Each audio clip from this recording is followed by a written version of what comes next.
There is a reason this specific ritual requires a mirror and total darkness. From the silent corridors of the Tudor court to the terrifying reality of Mary's phantom children, the origins of this haunting are darker than any campfire story. You'll never look at your own reflection the same way again. Today we are opening a file that has been sealed in the glass of history for 5 centuries. So welcome back to our channel, Conjuring Files.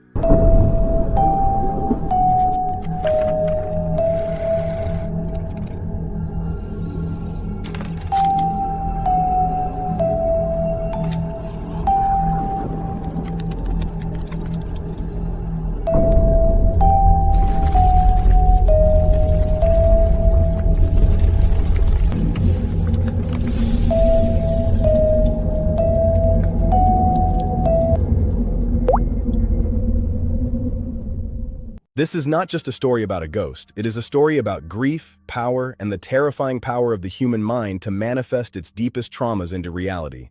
We are deciphering the ritual origins of Queen Mary Tudor's mirror, tracing the dark lineage of a woman who was called Bloody, not because she was evil, but because she was broken. If you are ready to stare into the abyss of Tudor history and see what stares back, make sure you hit that subscribe button and ring the bell. We are about to step into the candlelit shadows of Hampton Court Palace, where the air is thick with the scent of burning wood and unshed tears. Let's begin.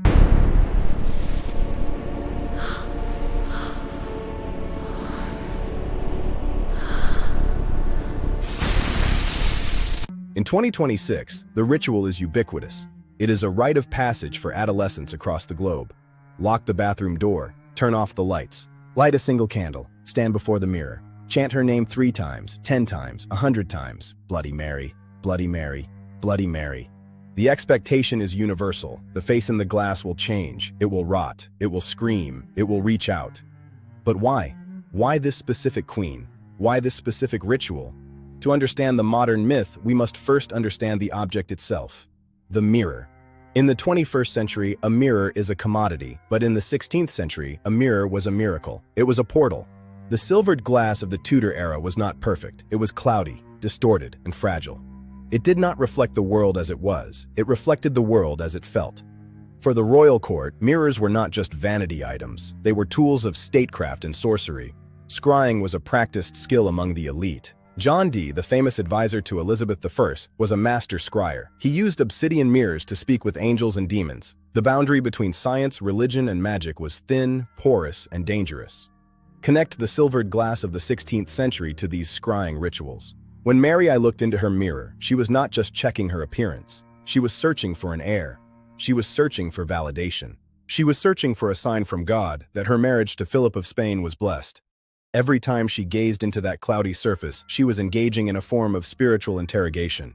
And when the mirror failed to show her what she wanted to see, a son, a legacy, a future, it began to show her what she feared most: nothingness, decay, death. The modern sleepover game is a diluted, sanitized version of this high-stakes spiritual practice. Children chant the name, expecting a jump scare. They do not understand that they are invoking a real historical trauma. The ritual remains a global psychological phenomenon because it touches on a primal fear, the fear of being seen, truly seen, by something that knows our sins. Transition from the urban legend to the historical woman.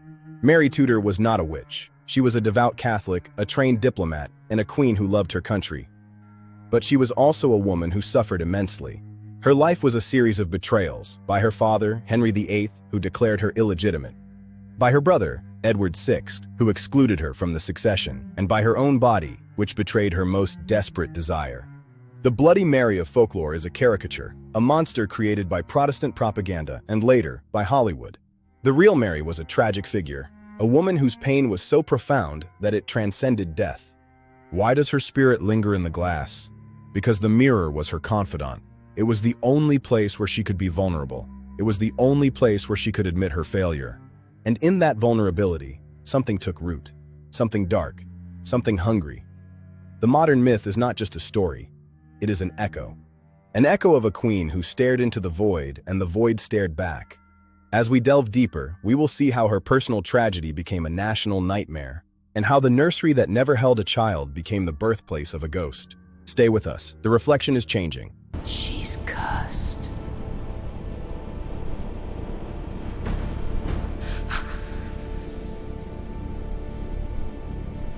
To understand the horror of Bloody Mary, you must understand the horror of the phantom pregnancy. In 1554, Queen Mary, I believed she was pregnant. The signs were all there. Her abdomen swelled, her breasts engorged. She felt movement within her womb. The court rejoiced. The nation held its breath. A Catholic heir would secure the future of England. It would undo the Reformation. It would validate her reign. Mary prepared a nursery. She commissioned cradles. She chose names. She lived in the anticipation of motherhood, a joy she had been denied for decades. But the baby never came. And then another date passed, and another. The swelling did not subside. It hardened. The pain did not fade. It intensified. Doctors were summoned. They whispered diagnoses: dropsy, tumors, ovarian cysts. But Mary refused to believe them.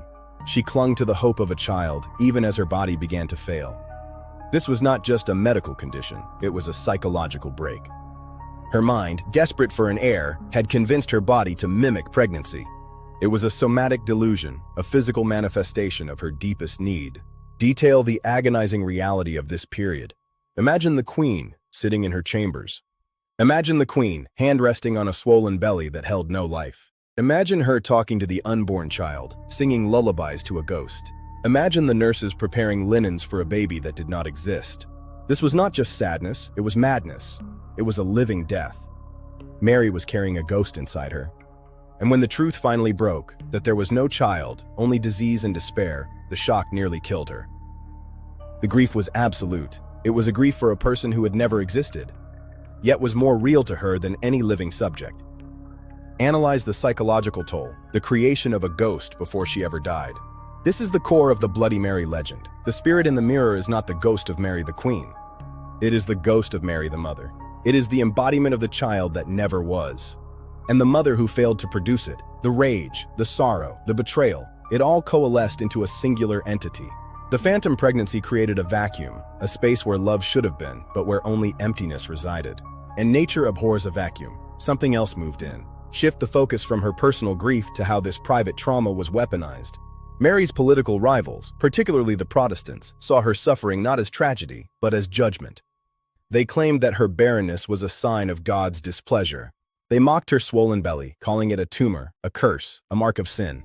They painted her as a woman obsessed with power, willing to burn heretics to keep her throne, while her own body rotted from the inside out. This narrative stuck. It became the lens through which history viewed her. The phantom heir became the phantom queen, a ruler who was present yet absent, alive yet dead. The nursery that was never used became a symbol of her failure. It stood empty, a silent testament to her inability to fulfill her primary duty as a monarch, to provide an heir. In the Tudor mindset, a queen without a child was a queen without purpose. Mary's identity was erased by her barrenness. And in that erasure, a new identity was forged. Not Mary the Queen, but Mary the monster, the woman who consumed her own future, the woman who carried death in her womb. As the years passed, the pain did not leave her. It festered, it grew, it became part of her soul. And when she finally died, she did not leave alone. She took the ghost of her unborn child with her, and she left behind a mirror that remembered everything. The weight of the crown was heavy, but the weight of the phantom heir was crushing. It crushed her body, it crushed her mind, and now it crushes those who dare to look.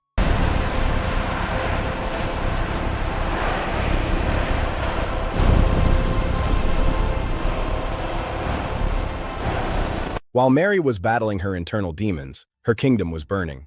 The air was thick with the weight of a crown she never felt secure in. The moniker Bloody Mary was not coined during her lifetime. It was added later by her enemies to tarnish her legacy. But the blood was real. During her 5-year reign, approximately 280 religious dissidents were burned at the stake for heresy, a terrifying pace of execution. These were not random executions. They were public spectacles designed to terrify the population into submission. They were rituals of purification, fueled by fire and faith. Every flame was meant to save a soul, or so she believed. To the Protestants, Mary was not a grieving mother. She was a butcher. She was the woman who signed the death warrants. She was the woman who watched the flames consume her subjects, her eyes reflecting the very fire she ignited. The smoke from the pyres drifted through the streets of London, choking the air, staining the clothes, entering the lungs. It was a constant, visceral reminder of her power and her cruelty. The blood was not just metaphorical, it was literal. It soaked into the cobblestones, It stained the hands of the executioners. It haunted the dreams of the survivors. Consider the flickering flames of the execution pyres and their link to the visual distortions seen in the mirror. Fire is a hypnotic element. It dances, it changes shape, it consumes, it pulls you into its depths. When you stare into a fire long enough, you begin to see faces. You begin to hear voices from the other side. The same principles apply to the mirror ritual. The candlelight flickers, the shadows dance, the brain begins to fill the gaps. Deprived of clear visual input, it projects images of fear. And what is more fearful than the image of a queen surrounded by fire? Bridge the gap between the literal blood spilled in the streets and the metaphorical blood that stains her legacy. The executions were not just acts of justice, they were acts of desperation. Mary was trying to save her soul from hell. She believed she was doing God's work, purging the heresy to save the souls of her people. But the cost was too high. The blood became a stain that could not be washed away. It became part of her identity, etched into history. Every time she looked in the mirror, did she see the faces of the burned? Did she see the smoke in her eyes? Did she hear the screams in the silence of her chambers? The echoes of the pyres that never truly went out. The ritual of chanting Bloody Mary is a reenactment of this trauma. It is a summoning of the blood. By saying her name, you are invoking the violence of her reign. You are calling forth the fire from 5 centuries ago. You are asking to see the woman who burned her own people. And the mirror responds. It shows you the fire. It shows you the pain. The connection between the pyres and the portal is direct. Both are thresholds. One leads to death, the other to the truth. Mary was not a sadist. She was a zealot. She believed in the righteousness of her cause with every fiber of her being. But zealotry, when unchecked, becomes monstrous. It blinds you to the humanity of others. It justifies the unspeakable. Her blindness to the suffering of her victims mirrored her blindness to her own physical reality. She could not see the truth. She could not see the tumor. She could not see the heresy. She saw only what she wanted to see, until it broke her. The blood of the martyrs did not cry out for vengeance. It cried out for memory, and the mirror remembers. It holds the echoes of the screams. It holds the smell of the burning flesh. You are witnessing a crime scene. A crime scene that has been active for 500 years. The blood is still wet. The fire is still burning. And Mary is still watching, waiting for the next time her name is called.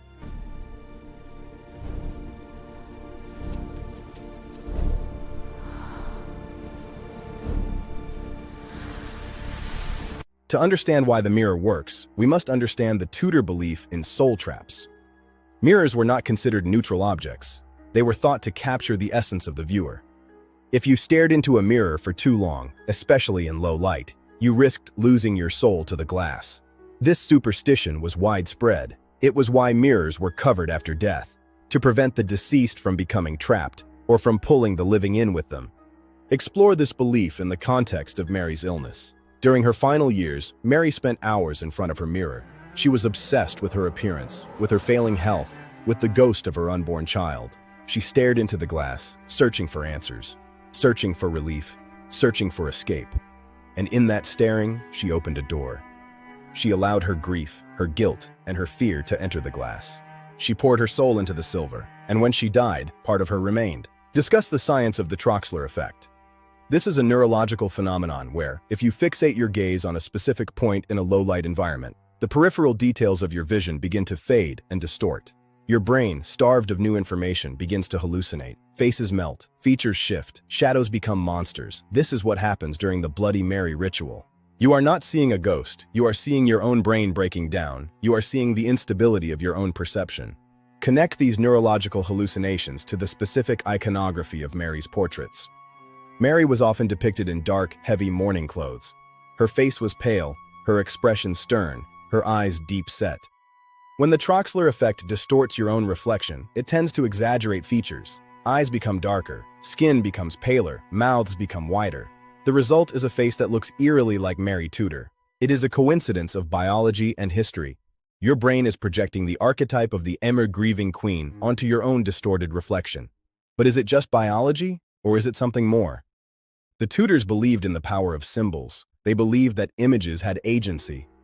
A portrait of the queen was not just a picture, it was a presence. To deface a portrait was treason. To worship it was idolatry. The mirror, as the ultimate portrait, held immense power. It was a conduit. And Mary, through her intense focus and emotional turmoil, charged that conduit with energy. She made it a battery for her pain. When you perform the ritual, you are tapping into that battery. You are using the Troxler Effect as a key to unlock the door Mary left open. You are allowing your mind to align with hers, to feel her grief, to see her fear.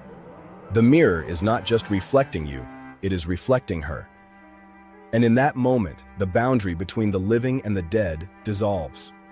You are no longer in your bathroom. You are in her chamber. You are no longer looking at yourself. You are looking at her. The portal of grief is open, and she is waiting. She is waiting for someone to acknowledge her pain, to witness her loss, to share her burden. But be careful. Some burdens are too heavy to bear. Some griefs are too deep to plumb. The mirror does not just show you the past, it pulls you into it. And once you are in, it may not let you out. Bloody Mary.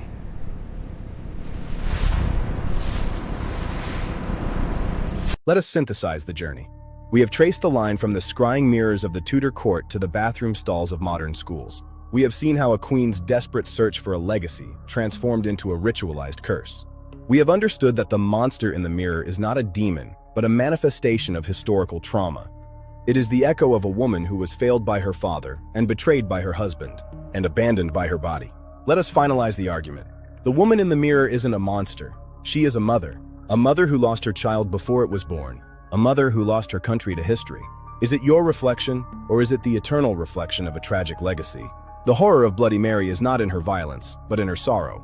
It is in the realization that her pain was so great, so all-consuming, that it outlived her. It etched itself into the glass.